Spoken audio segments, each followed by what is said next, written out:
All right. So I am Matthew Kemps with the Lone Wolf Realty Group at Spyglass Realty, Matt Kirschling, Gold Star Mortgage. and we got a guest here. Willum Butler. How are you guys? Fantastic. And this is Two Mats, One Market. So, Willum, we've just met right before the podcast started.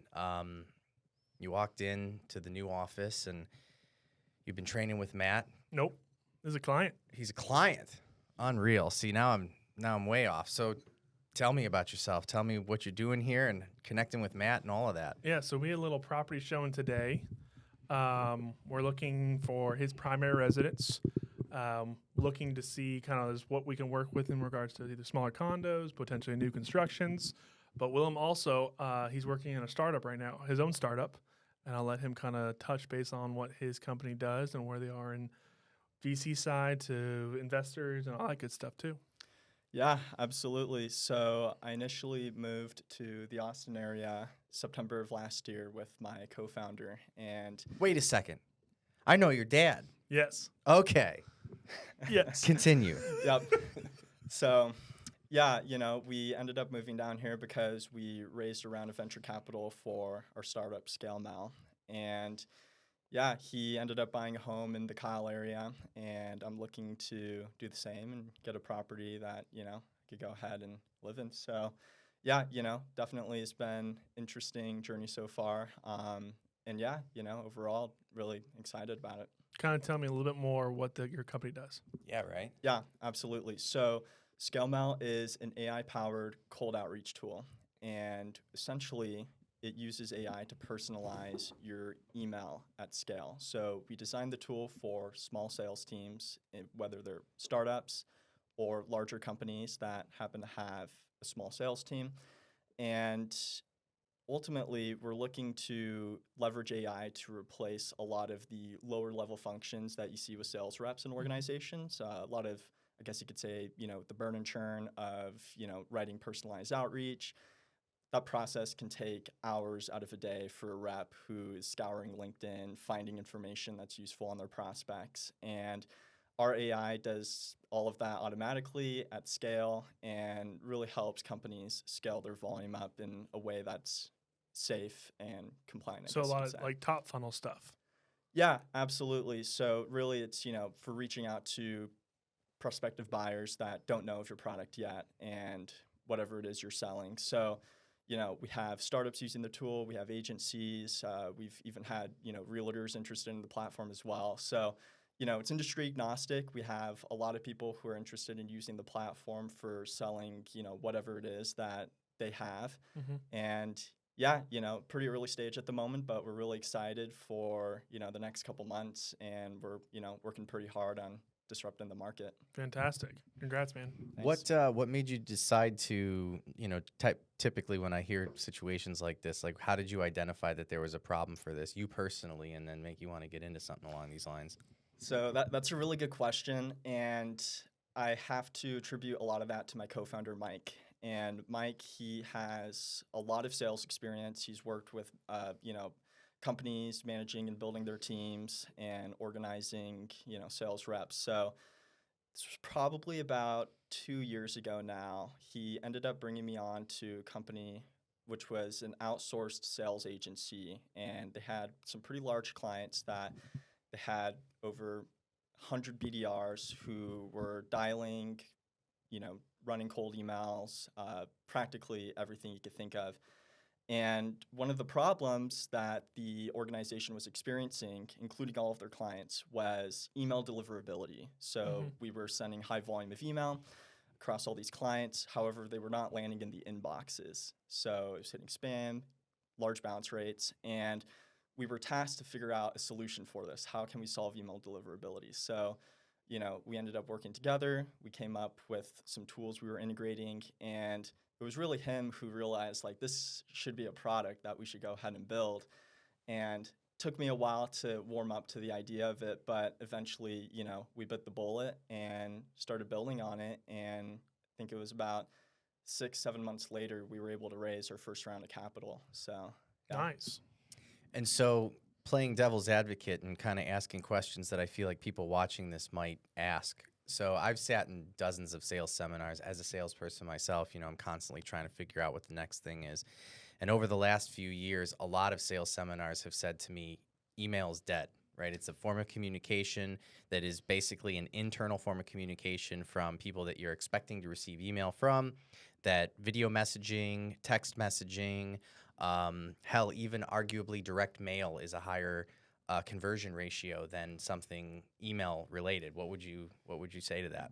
Yeah, absolutely. Email as a channel is continuously becoming more constrained when you look at email service providers like Google, Yahoo, Office 365, and they're implementing a lot of controls on their end to mitigate spam from their users' inboxes. And even I think in the next couple months, they're releasing additional constraints that make it even harder for salespeople to scale email, particularly with Google. So yeah, as a channel, a lot of people look at it as something that is not necessarily as high ROI as it once was. But the way we look at it is we're looking to become multi-channel. So you not only can send email through the platform, but you can also do direct mail, like you said.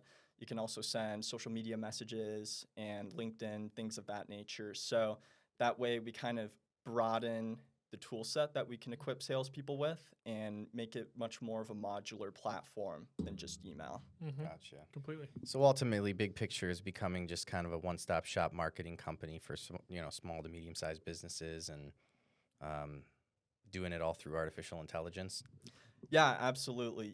AI is definitely probably, I would consider, one of the largest tech surges in, recent years, and it's definitely birthing a new boom. And a lot with that comes automating human processes. So I think ultimately, AI is not only going to automate the sales functions, but a lot of other functions and organizations as well. So we definitely want to be, at the tip of the spear for that. And one of the really impressive part, Willum, how old are you?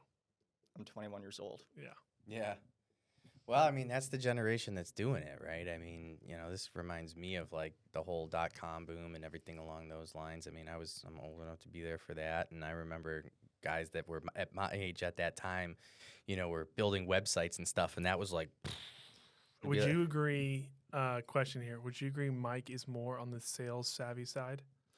Oh, absolutely. Mike is a sales genius. He has, several years of sales experience, which is, really incredible for his age as well. So, and with that, a lot of startup experience as well. So, yeah, I think for the both of us, we definitely create a yin and a yang. I'm more on the technical product end. But, there's definitely a lot of overlap as well, which is pretty important for, I would consider, a successful co-founding team. You know Mike. I was gonna say, I'm pretty sure I know who Mike is, right? Yes. He's a gentleman that lives down south. Yes. Yeah. Okay. Yep. I've chatted with him also. Yes.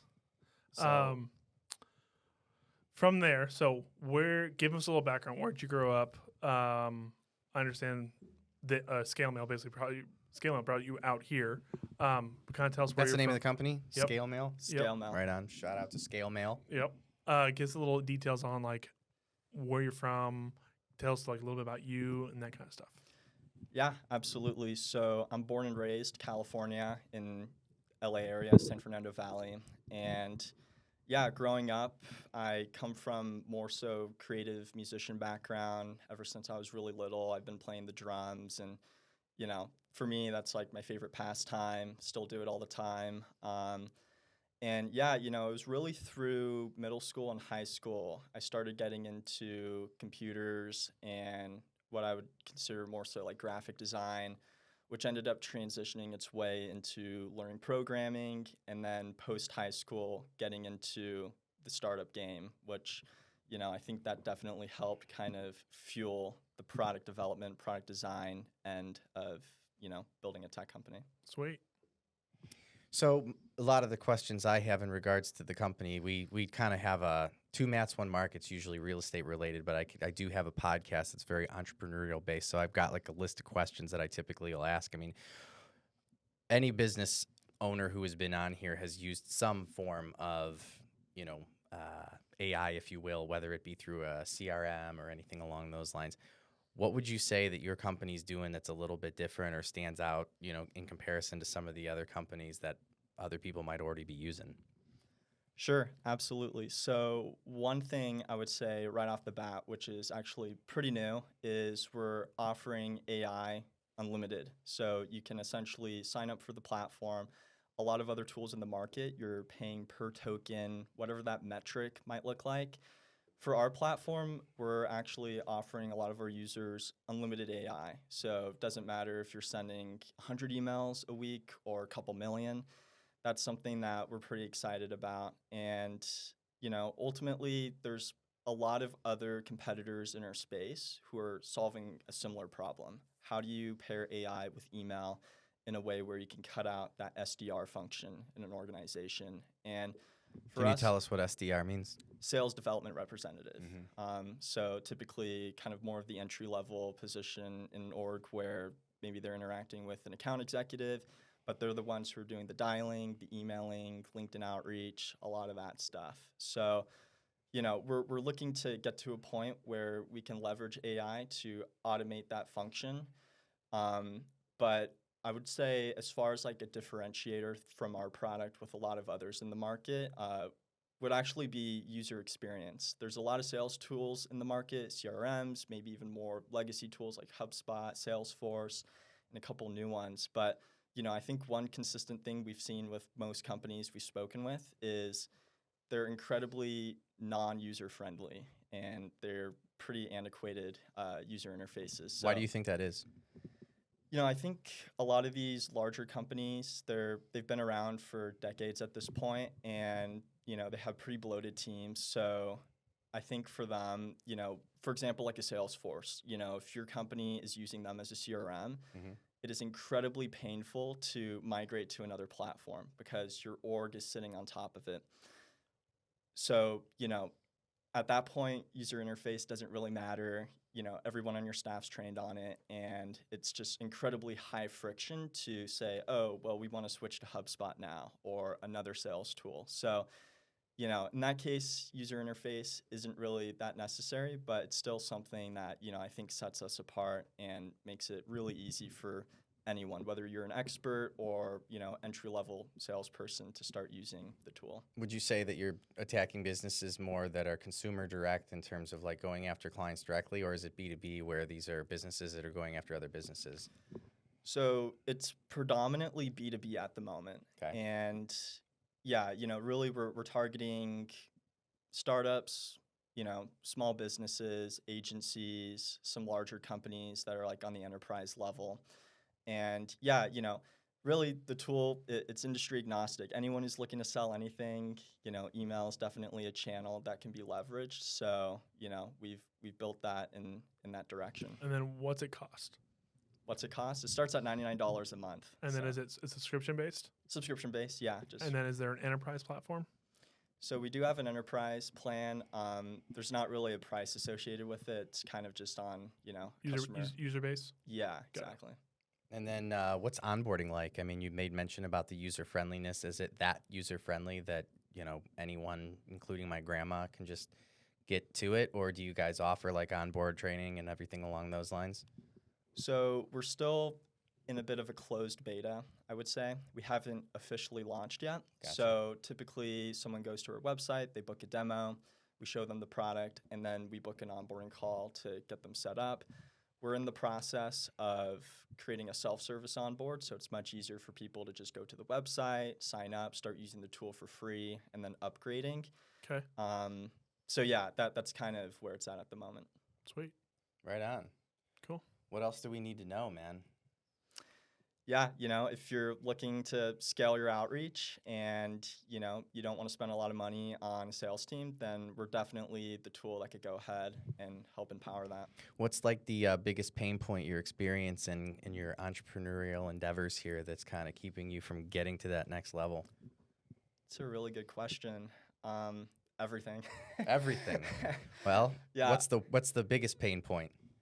I think Is it ultimately- capital? Is it Yeah, marketing? Is it I would say- bodies? I would say fundraising is always a unique challenge. I think there's a lot of entrepreneurs who have a background and a track record of success that makes it easier for them to raise larger check sizes. I think for a lot of first-time founders out there, or even those who maybe they have businesses under their belt, but they weren't necessarily successful exits, it's a little it's more difficult to get your foot in the door when you're pitching venture capitalists, angel investors, whoever it might be who could go ahead and help fill around.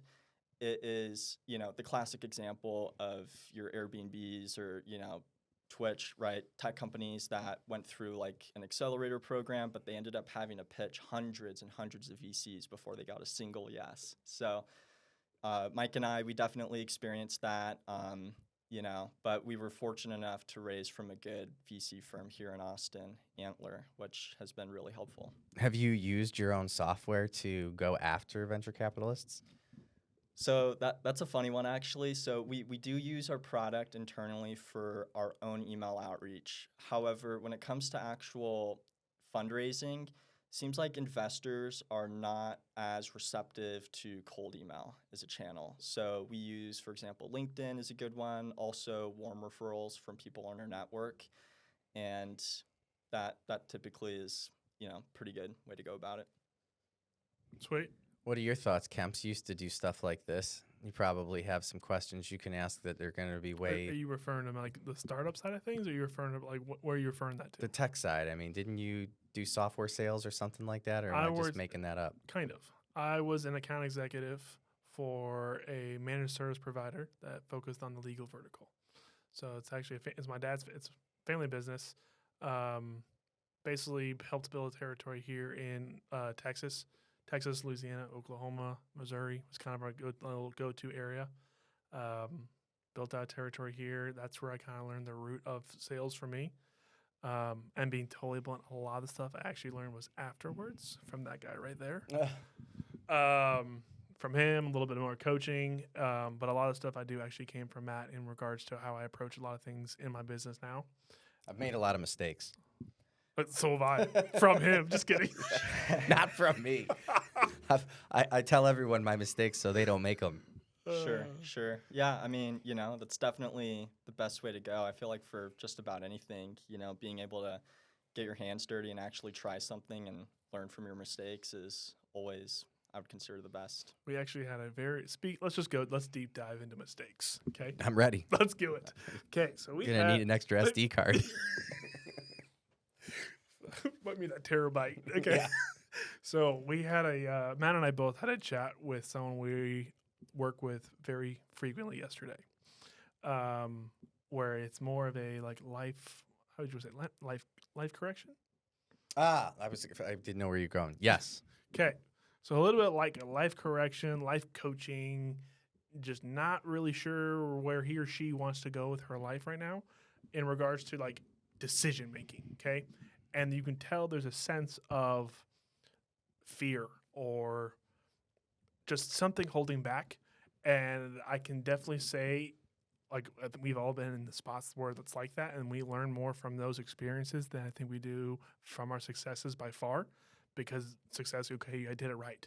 Now when I'm in a failure scenario, or I'm in like a scared, or like put me in a spot like that, like I'm going to learn more from this and everything else, which is where I think I leveraged, and Matt as well, where we leveraged the conversation was, hey, okay, you're on your ass right now. Get the F up. Light the fire in yourself. You're not rock bottom. Not even close. But, like, you're close. You're not close, but you could be going a little bit further. Let's get up. Let's get off our ass. Let's get back to work. You learn from your mistakes. Now let's get a little correction going and go from there. Yeah, I think that, one of the things I think about a lot in what I've done, I actually talked about this today, and this will actually resonate with you, I think, just because of your business. So I was in a meeting today I have this little group that I meet with every week. It's 3 other branch managers for Gold Star that are all kind of on the same level as me. They're in different parts of the country. And it's a slightly older group, if you will. We're not 21 is what I mean. If they hear this, they're gonna laugh because we're not old, but we're not 21. And a few of them are very hesitant to do anything social media wise and getting on camera or even doing something along these lines. And I said, I want to propose just a possibility that I want all of you to think about, that take from this meeting and really think about it. Don't answer now, but is it possible that us being a little older and not growing up in a real social media environment, like it came to the group in terms of age when we were all like in our late 20s, early 30s. And I said, is it possible that you saw people maybe 3, 5, 6 years ago doing things on social media that you were making fun of them? You were like, look at this. 100%. You were like, oh my gosh, I'm never going to do that.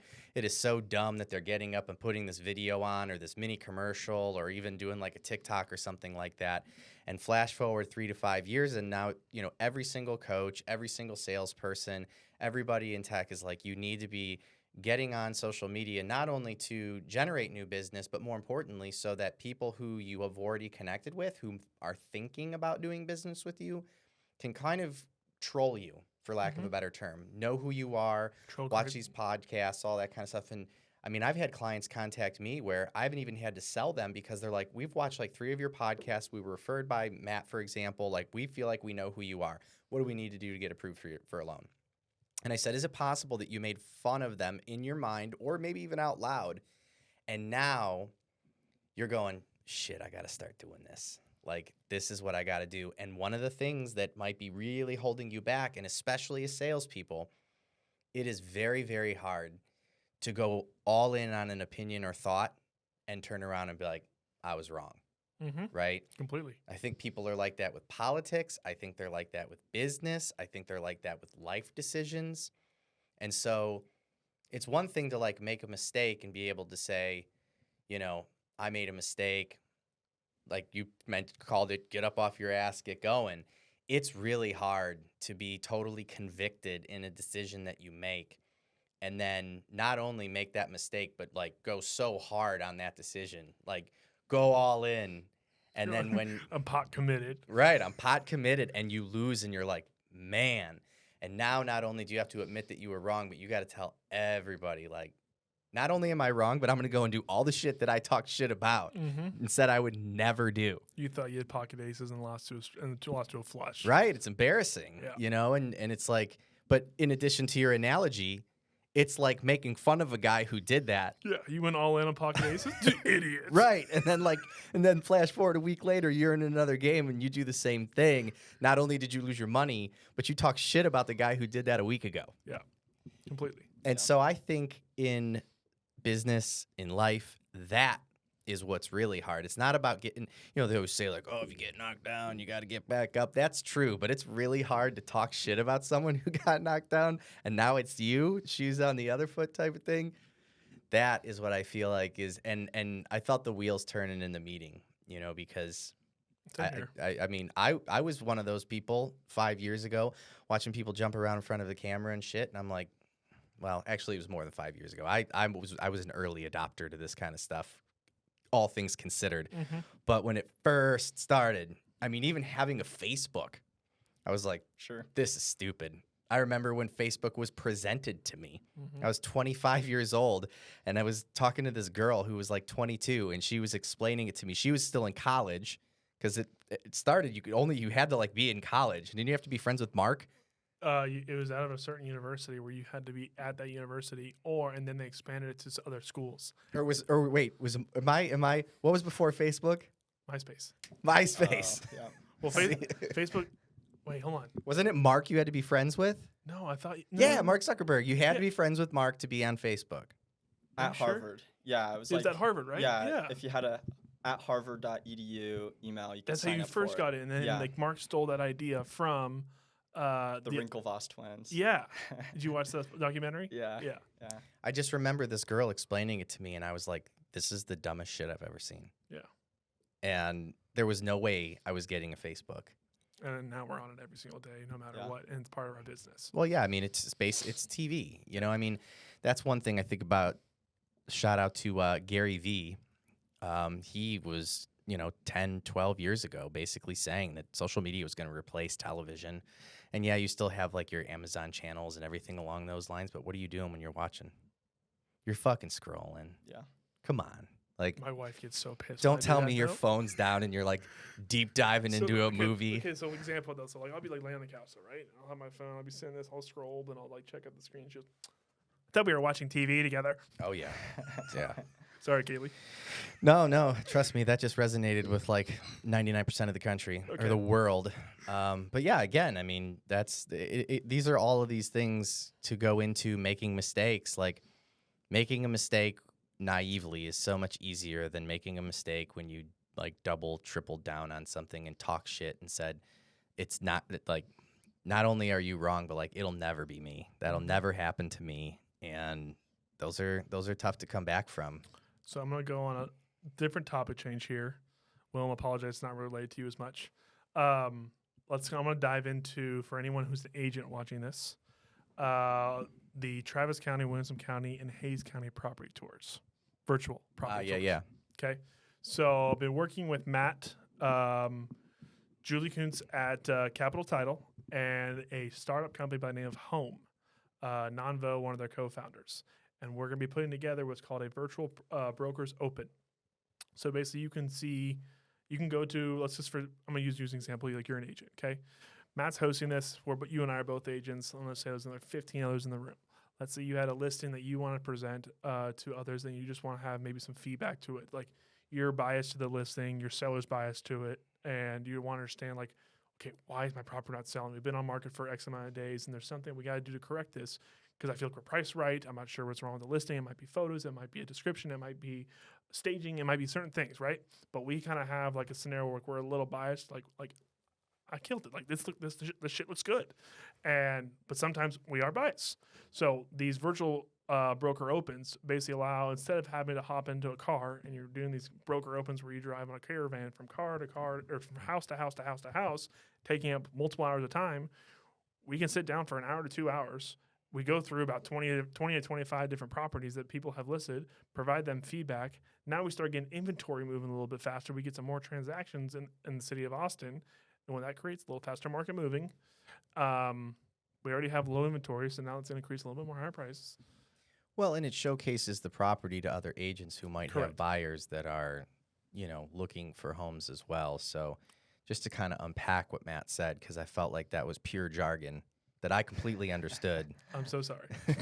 So ultimately, you've got a group of agents that all have the same problem. They have a house to sell for their client. And instead, they can't figure out why it hasn't moved. So we get them all in the room, and they're willing to help each other out because they have the same problem. Like, hey, I've got a property. What do you think? I've got one. What do you think? And in addition to giving pointers in a group full of seasoned agents, it also, as Matt said, provides an unbiased opinion because Matt obviously wants to sell this property for as much as he possibly can. He's got no stake in this one over here, so he's gonna be very honest, maybe even blunt. Yeah, I'll be like, hey, man. Like, that house is way overpriced. Yeah. You're never gonna sell it for that, Sure. right? And of course, the agent might be like, "What the fuck? Matt Kemps is an asshole," but at least he was honest. Yeah. And so, in addition to that, you also have other agents that might look at a property and all of a sudden have an aha moment and go, "Oh man, you know what? I've been running my boy Willum around. That would be perfect for him." So it can even increase sales. So, and then let's not forget the feel-good factor of networking, getting to know one of each other. This is something that I have been harping on since post-COVID. I've been in this business a very long time, and there was a lot of networking amongst agents. And the main reason is not so that they can generate business. It's to create a better transaction when they interact with one another. Instead of having this like, you're selling the house, my client wants to buy it, fuck you, I represent my client. Right. Sometimes agents act like they're attorneys, right? And Okay. it's like a They're the murder attorney case. They're the attorney that can't practice law. Sure. Right. And that it's like a murder case and somebody's going to prison. Is it me or is it the other guy? When in reality, when the agents know each other, you ever see those viral videos of like two dogs on either side of the fence and then they're barking and then they open up the gate Yeah. Absolutely. and then they're like totally chill? Bro, that's real estate agents right there. 100%. 100%. So when we get them to interact more, it creates a better environment, which ultimately is not only better for us as salespeople, it's the ideal. The ideal is to have a good a good experience for the clients, right? On the seller side and the buyer side. And so going back to the virtual thing, getting agents in a room as well is also, in my opinion, especially in the long run, very lucrative. And then last but not least, we're going to feed them give them a few cocktails, and have a good time. And they're going to learn all about the app home. And they're going to learn all about the app home and how that can drive additional, listings to their clients and keep their clients off of some of the bigger box stuff. And leads in the future. That's coming, but we'll save that for when it's here. And understand what your actual true cost of ownership is built in with your customized loan I scenario. like that one. That's a new one. That's the good one. They just filed a patent for it. So they just filed their patent for it. It's called TCO, True Cost of Ownership, where it's actually built in your customized. Let's just say they get pre-approved with you. You're the pre-approved lender. You're built into the app, and you set them at a 10% conventional, and their credit score is X. And based off that credit score and rates coming from Fannie and Freddie, that's where their rate would be. Obviously, you customize whatever you locked them in at, but Sure. that's their ideal scenario. Let's just say they're locked in at a 675 for example purposes.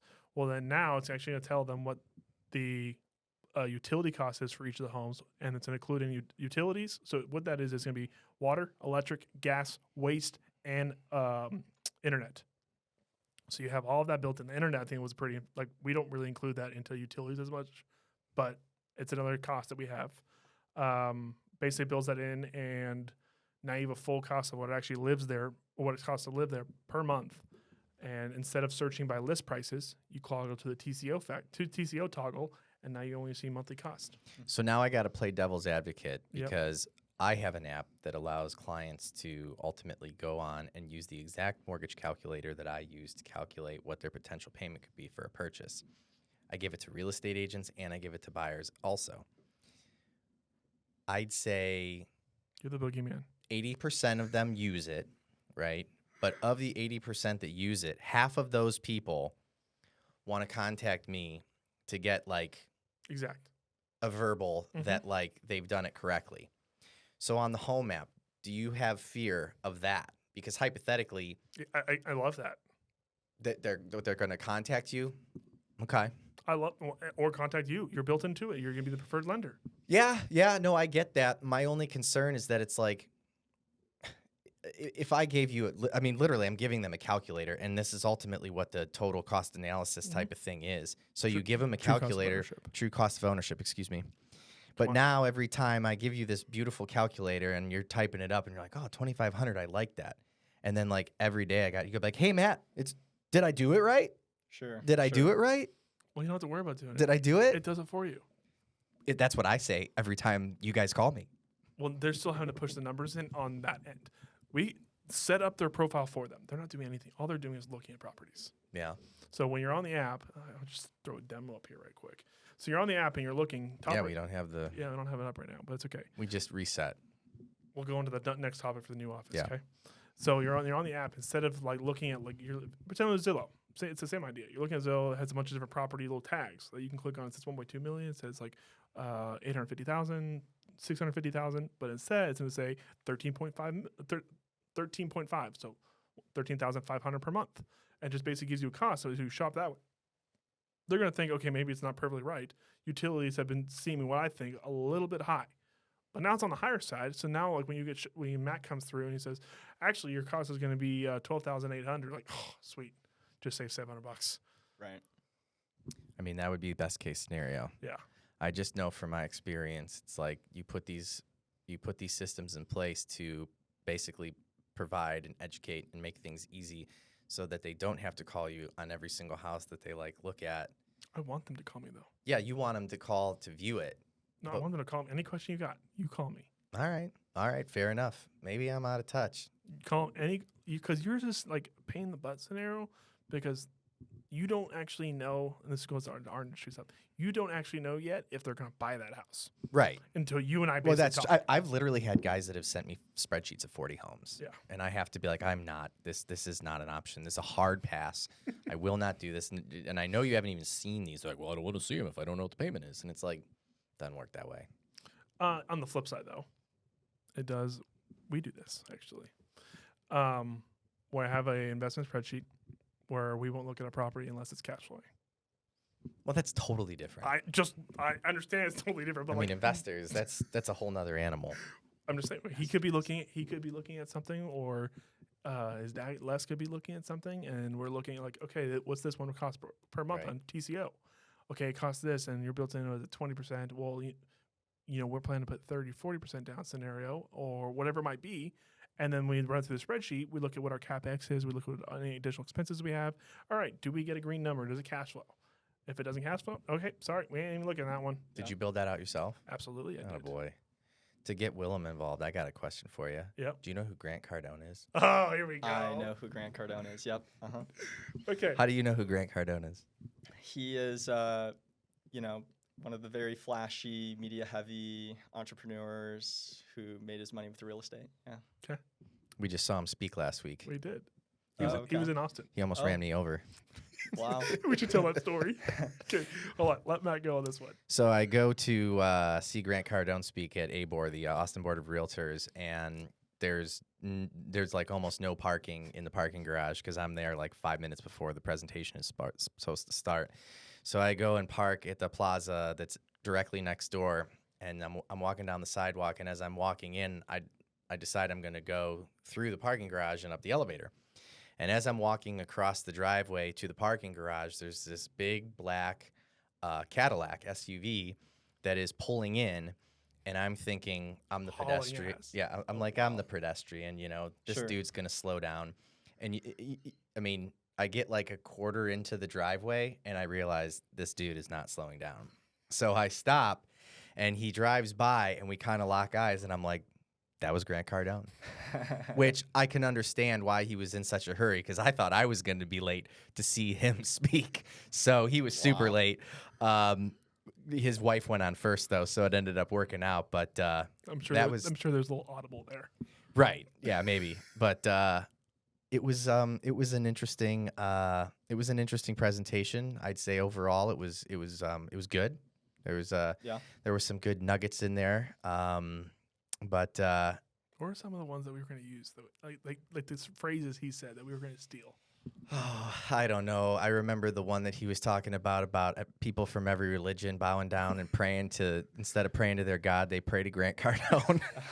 So long story short, Grant Cardone, in the scenario we were talking about, doesn't leverage his money for investments from corporations, or what's what I'm looking for. Well, I mean, he's leveraging, he's getting money from private investors. Yeah, And it's basically going to be. He describes it as public money, as in like public people, common people, you and me, and then we invest with him, and he does what's called a syndication. Oh, like crowdfunding almost? Almost. I wonder what the bottom. The word I was lowest amount. using, he's not using institutional money. Oh, Right. sure. Okay. Well, he's considering himself an institution. Exactly. Okay. So there's very minimal bank regulations on that besides SEC guidelines he has to follow Right. from accredited and non-accredited buyers, or not accredited and non-accredited investors. With that being said, so why they're saying like we're praying for you, he has all their money and like he has to do the payouts. So like he had like a whole joke where he has like, yeah, I got like a guy on a Muslim rug who was just sitting there saying like pounding on the rug, I pray for you, Grant Cardone. I pray for you, Grant Cardone. Right. No, it was good. It was motivational. I don't, the only thing that, and this isn't directed at Grant, this is kind of anybody that's in the space that he is.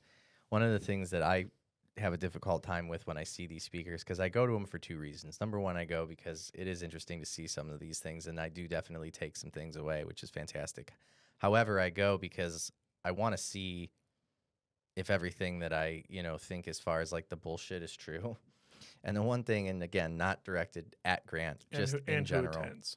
Yeah, and who attends. Is there's nothing that these guys are, there's nothing that these guys that they're saying that is untrue. It's more along the lines of, is the omission of a fact a lie? Sure. Like, so if you Examples. I mean, some of the ones that, one that really resonated with me that I caught quickly, but it's, they make it, he makes it seem as though you're going to be able to get into this and immediately, you have an opportunity to just make tons of money, when in reality, when you hear Grant's entire story, I mean, he's been doing this for 35 years, and I never heard of Grant Cardone 35 years ago. Let's use the agent comparison of buying listings. The agent comparison of buying listings? Or like buy my listing.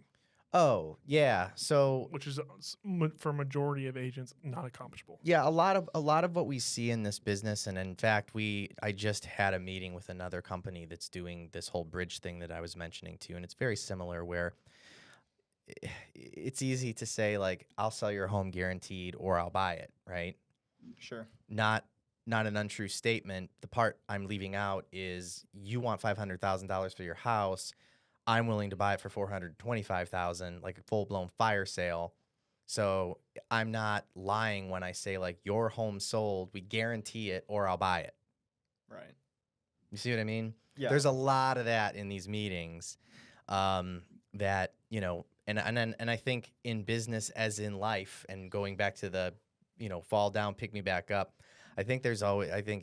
I know I was at this point at one time where you're just kind of looking for that like silver bullet or that cheat code. I mean, let's face it, that's a lot of the people in the room. They're like, I'm gonna go see Grant Cardone. He's gonna give me the secret blueprint, and I'm gonna be on a beach in Mexico. And my life's going to change. Right. Well, and that's the other thing. I loved his wife as far as like a lot of the things that she had brought up, because she was like super real. And another thing that she flat out said that I was very grateful for was that she basically was like, I'm the wife of a guy who, like, if we're at dinner and he takes a phone call, like, I am absolutely not going to be like, what the fuck are you doing, Grant? We're at dinner. Like, there is no off time for a guy who's currently trying to become a billionaire. Yeah. Right. Absolutely. And I really appreciated that, because one of the things that a lot of guys like him do is they talk about how you can be on a beach in Mexico. Just, my favorite cringe line is, what do they call it? What kind of income? Passive income, right? And passive income, by definition, is not what 90% of people think it is. Because, again, unless you legitimately have money, making money, you're not, I have people that say they have passive income on their rental properties, but it's like, is the home paid off? Oh, it's not. Okay, so like you might be rent rolling, but it's not passive. You could call it mailbox money, but it's not passive income. Like the only true forms, and gosh, I can't believe I'm going to shoot his name again because I haven't like read his books or watched him in years, but Gary Vee talked about this, and there's only like two forms of passive income, and that's if you have like $1 million in a bank account and it's just making you $100,000 a year, and you're just like spending it because you have money in the bank. There's no debt. You've completely netted everything out. That is passive income. That is, mailbox money is not like passive income. If you're carrying debt. But again, going back to Grant, he's like, I love debt. I fucking love debt. It's like, He goes, I hate cash. Yeah. right. I hate cash. I love debt. And I get it from an end game. He's a big legacy guy. What, they got 3 kids? Wrong guy. Don't know. Come on. You didn't listen to the wife? I did. What but was her? I forget her name. I think they have 3 kids. Starts with an A. I forget. It doesn't matter. I really liked her. I did too. But yeah, I mean, they've got kids. They're focused on legacy, and there's something to that. Angelica? I can't remember. Even if you said it, I wouldn't remember. Okay. She looked good for her age. Angelica Cardone. We're going with that. Is that what it is? I think it is. All right. But what are your thoughts on Grant Cardone after everything I've said? Will you just see him on TikToks and stuff? No, well, it's funny. I think the first time I heard of him, there was a TV show called Undercover Billionaire. Yeah. And it was like the 2nd season. He was on it with a couple of other millionaires who were, competing essentially, if I remember correctly, to go ahead and build a profitable business in like 30 days or something like that. And if they couldn't, they would have to invest their own personal money into it. So, yeah, I think it got cut short because of COVID, maybe. I don't remember. But, yeah, I remember seeing him on that, and that's when he first got on my radar. And Well, Grant was going to win. Sure, yeah. Yeah, but, yeah, it was definitely interesting. He's definitely – I've seen him on, social media before with, stacks of money and, the jet and all that stuff. So, yeah. Good old. Well, after listening to his wife, I wouldn't want to really be Grant Cardone. And I'm not saying that for like hater status or anything along those lines. But first of all, I don't have kids, so the whole legacy status thing doesn't mean much to me. I'm trying to do my very best to die completely broke at 0. And then, like, for real, like, get all that money and then just fucking spend it all, because the rest is whatever's left over is going to charity. And, so the legacy thing doesn't do it for me. And then I just, I work a lot, man. But like when his wife was talking about how they're constantly on, I was like, yeah, I'm good. Like that's a lot.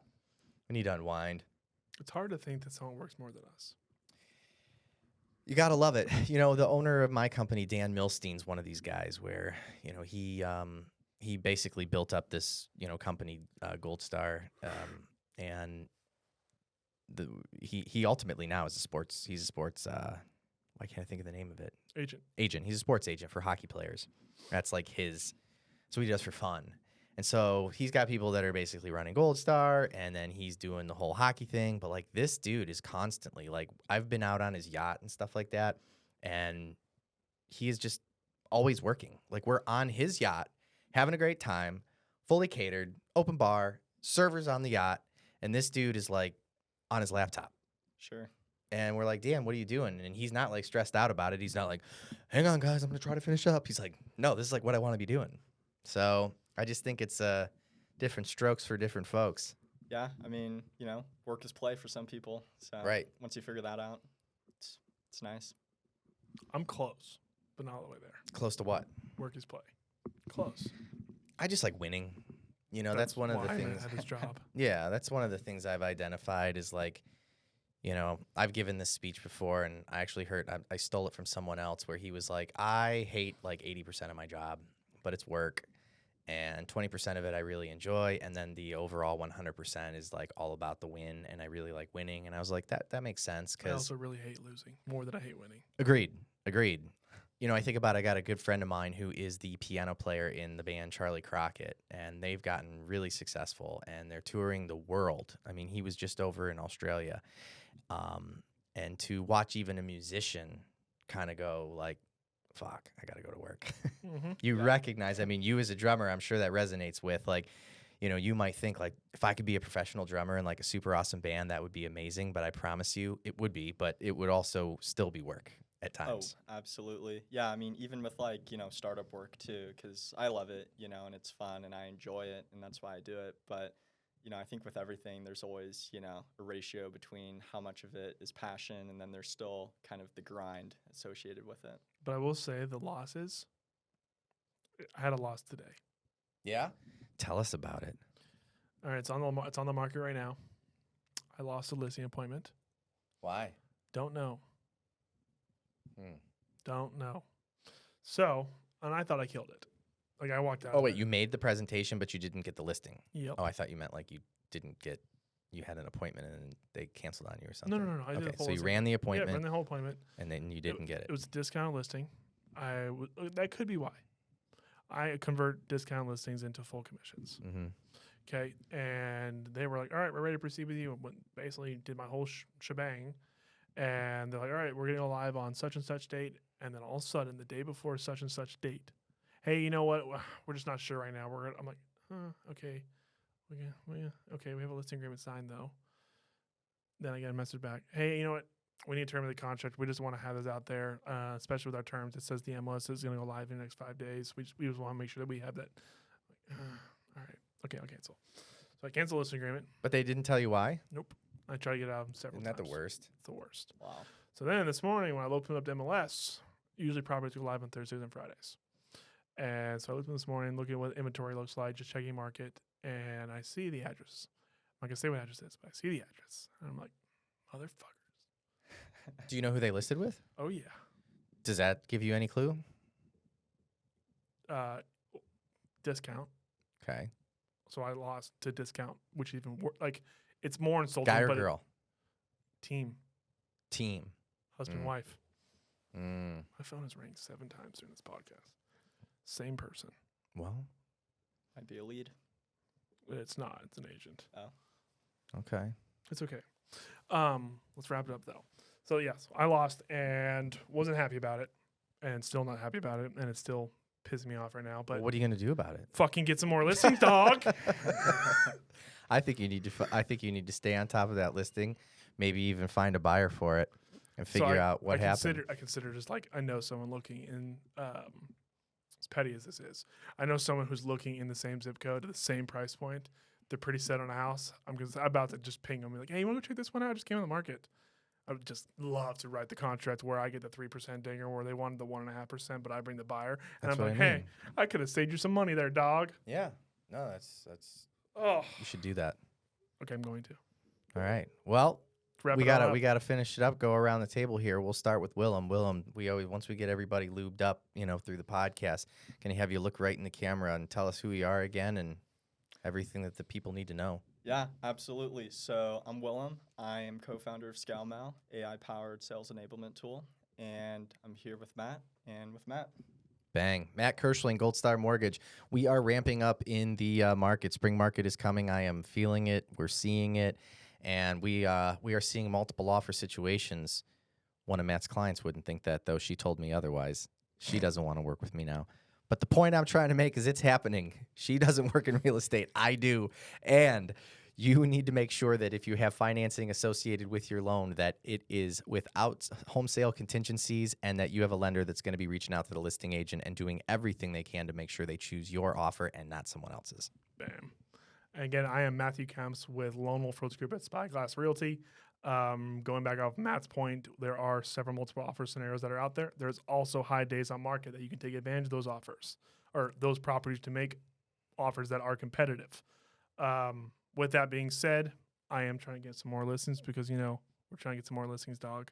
And that you are considering buying, selling, investing in the Austin area, please feel free to reach out. Even if you just want to plan ahead of time, let's have a conversation, understand what everything is looking like. And once again, this is two Mats, one market.